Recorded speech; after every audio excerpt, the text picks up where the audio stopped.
with the Sefer Chofetz Chaim, and today's topic, big topic is the same. Toelas for the victim's benefit. So toelas is for constructive purpose. Accusation against the Beis Din. Wow. If one witnessed a crime which subsequently came before the Beis Din, Rabbinic court, and the accused was acquitted of any wrongdoings, it is forbidden to voice criticism of the Beis Din's ruling. Okay, so very interesting, right? The person was a witness, something happened, and the case was brought to Beis Din, and as we know in the Beis Din we need some specific proofs or two witnesses, right? So sometimes, okay, they cannot convict person, right? So he was acquitted. One must assume, so it is forbidden to voice criticism of the Beis Din's ruling. One must assume that the court comprised of the Torah scholars has done its best to ascertain the facts according to the methods prescribed by Halacha. There is a testimony of two valid witnesses, right? And has ruled that according with the Jewish law as detailed in Shulchan Hara. So there is not only two witnesses. They must be kosher witnesses, Shomer Shabbos witnesses. If they're not Shomer Shabbos, it's like they're not there, right? And it must be only men.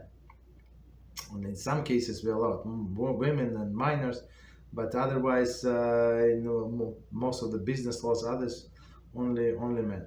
Okay, kosher men.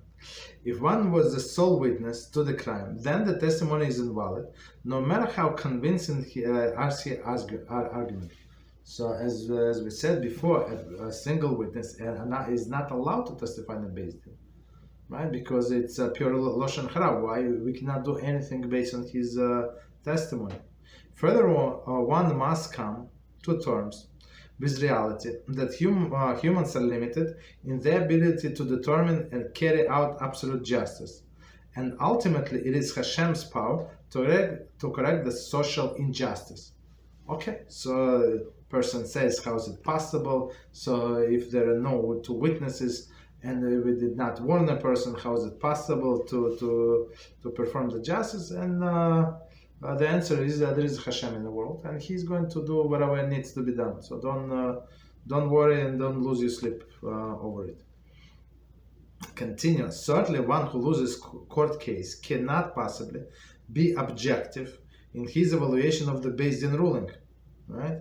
The practice of raising question as to the competence of the Beis Din or accusing judges of bias, a blend Accusations, Slander. Okay, so let's do this piece again. We're going to explain. Certainly one who loses the court case cannot possibly be objective in his evaluation of the Beis Din ruling. So why what does it mean? So when each side is going to the court, they sure they're going to win.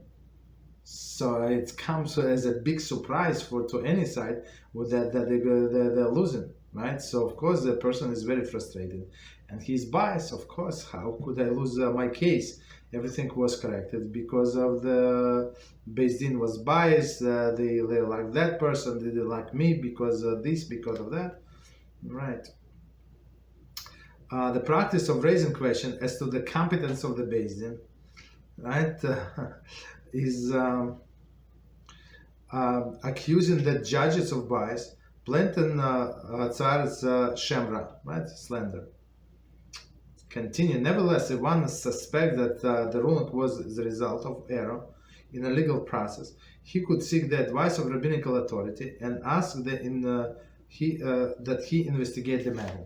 So one of the rules of the Beis Din, and one of the reasons why the Beis Din is the second. Okay, let's say I'm aware of only one reason why the Beis Din is not allowed to preside on Shabbos or Yom Tov, because you're obligated to write down your decision. Like all of the, if one of the litigants asks, you're obligated to write down all of the facts and why you came to this conclusion. And this litigant, one of the side, can take it to a different court, to a different rabbi, and ask him to evaluate. There is That's a Jewish way, right? So, and it's possible, very, very possible, that the judge, the Beis Din that you went to, actually overlooked things. It's possible. We're all humans, right? Maybe they did not know some things. Maybe they did not take into consideration other things. So there is no problem. So that's that's why there's no problem. But don't speak badly about them. Just take it quietly to another rabbi. Let him evaluate. Okay, stop here.